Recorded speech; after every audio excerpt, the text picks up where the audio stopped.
Hello student, आज मैं आप लोगों को रस बताती हूँ। रस का मतलब होता है आनंद, यानी हमें जब किसी चीज़ में आनंद मिलता है वो हमारे लिए रस कहलाता है। रस को हम कहते भी क्या है? रस को हम काव्य की आत्मा भी कहते हैं या कहा जाता है। ये प्रश्न भी आता है कि रस को काव्य का क्या कहा जाता है, तो आत्मा कहते हैं। फिर रस का मुख्य अर्थ होता है आनंद।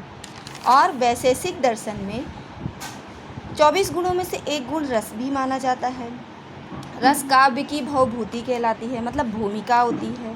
तो हम लोग क्या है, ये इसकी परिभाषा है कि कविता, काव्य यानी कविता, नाटक, उपन्यास आदि के पढ़ने, सुनने या अभिनय से जो आनंद की प्राप्ति होती है उसे रस कहते हैं।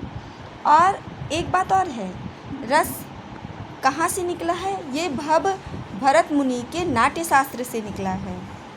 तो जो रस है वो भरत मुनि का एक नाट्यशास्त्र ग्रंथ है, उसमें ये रस की उत्पत्ति बताई गई है, यानी इसके जनक कौन है? भरत मुनि कहलाते हैं।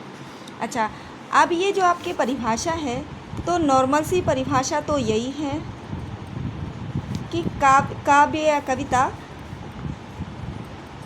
नाटक, उपन्यास आदि के पढ़ने, सुनने या अभिनय से जो आनंद की प्राप्ति होती है उसे रस कहते हैं। ये परिभाषा भरत मुनि के अनुसार दी है।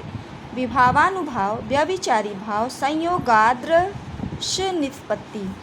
इसका अर्थ है ये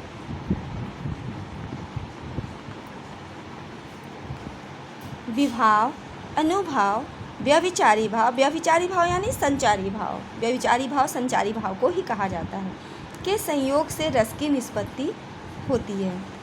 अब रस का वैसे तो सामान्य अर्थ क्या होता है? स्वाद होता है बच्चों। रस का मुख्य अर्थ आनंद होता है, आप भी जानते हो, अब बता भी दिया गया।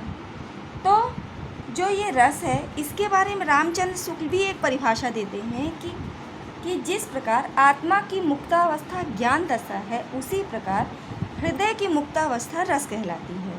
तो एक परिभाषा ये भी होती है। रस को आनंद कहते ही हैं, मैंने बता ही दिया, भरत मुनि के नाट्यशास्त्र से निकला है। और रस के 4 अंग होते हैं, ध्यान रखिएगा। रस के भेद होंगे तो 10 होंगे और अंग होंगे तो 4 ही अंग होते हैं। तो पहला है स्थायी भाव, दूसरा विभाव, तीसरा संचारी भाव, वही व्यभिचारी भाव, और चौथा अनुभाव। तो ये थे रस की परिभाषा। मिलते हैं नेक्स्ट वीडियो में, जिसमें रस के अंग बताऊंगी। वीडियो अच्छा लगे लाइक करें, सब्सक्राइब करें। Thank you.